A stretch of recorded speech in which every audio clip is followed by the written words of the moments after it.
സംസ്ഥാന സ്കൂൾ കലോത്സവത്തിന്റെ ഭാഗമായുള്ള സംസ്കൃതോത്സവത്തിന്റെ സ്വാഗതഗാനം പൂർത്തിയായി.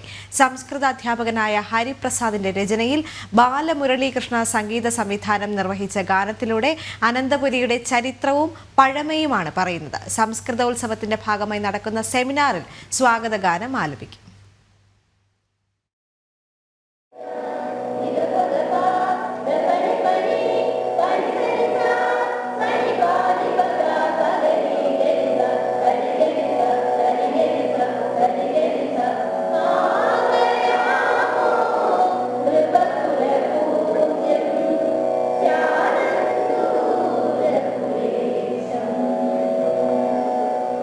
ഭാവയാമോ നൃപകുല പൂജ്യം സ്യാനന്തൂരപുരേശം എന്നു തുടങ്ങുന്ന മധുരമൂറുന്ന സംസ്കൃതഗാനം പറയുന്നത് അനന്തപുരിയുടെ ചരിത്രവും പഴമയുമാണ്.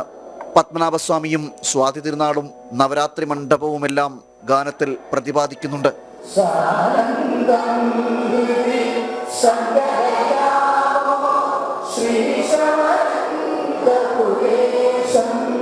പൂർണ്ണമായും സംസ്കൃത ഭാഷയിൽ ചിട്ടപ്പെടുത്തിയ ഗാനം ആലപിക്കുന്നതാകട്ടെ വിവിധ സ്കൂളുകളിലെ അധ്യാപികമാരും.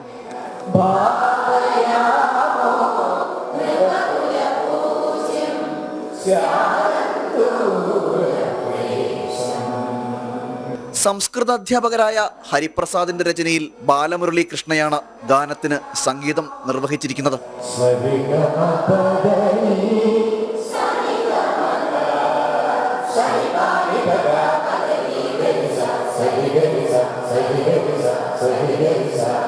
സംസ്കൃതോത്സവത്തിന്റെ ഭാഗമായി ജനുവരി 6-ാം തീയതി നടക്കുന്ന സെമിനാറിൽ സ്വാഗതഗാനം ആലപിക്കും. കേരളത്തിലെ മുഴുവൻ സംസ്കൃത അധ്യാപകരെയും ഏകോപിപ്പിച്ചുകൊണ്ട് ഒരു വലിയ നിറഞ്ഞ സദസ്സിലാണ് സംസ്കൃത ഉത്സവ സെമിനാർ നടക്കാൻ വേണ്ടി പോകുന്നത്.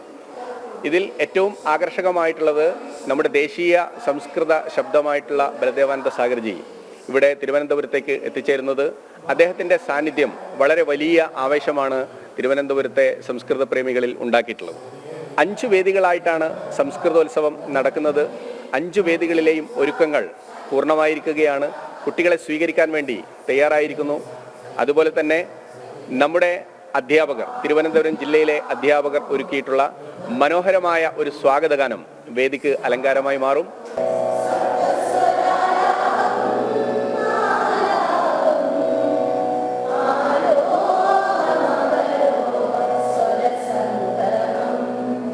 അറുപത്തിമൂന്നാമത് സംസ്കൃതോത്സവത്തിന് സ്വാഗതഗാനം ആലപിക്കുന്നത് 63 സംസ്കൃതാധ്യാപകരാണ്.